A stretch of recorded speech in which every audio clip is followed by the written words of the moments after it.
ISL ഫെബ്രുവരി 5-ന് തുടങ്ങുമെന്നുള്ള വാർത്ത കുറച്ച് ദിവസം മുമ്പ് പുറത്തു വന്നിരുന്നു. ഇപ്പോൾ ഏത് വിധേനയും ISL നടത്താനുള്ള തത്രപ്പാടിലാണ് AFF.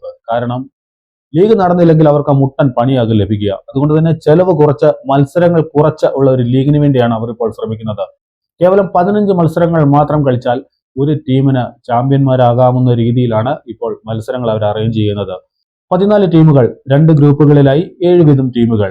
അതിൽ ആദ്യ സ്ഥാനങ്ങളിൽ എത്തുന്ന ടീമുകൾ നോക്കൌട്ട് റൗണ്ടിലേക്ക് കടക്കും. അതിൽ നിന്ന് സെമി ഫൈനലിലേക്ക്. ഒറ്റ ലെഗ് മാത്രമുള്ള സെമി ഫൈനൽ. അത് ജയിച്ചാൽ ഫൈനൽ. ഫൈനൽ വിജയിച്ചാൽ ചാമ്പ്യന്മാരാകാം.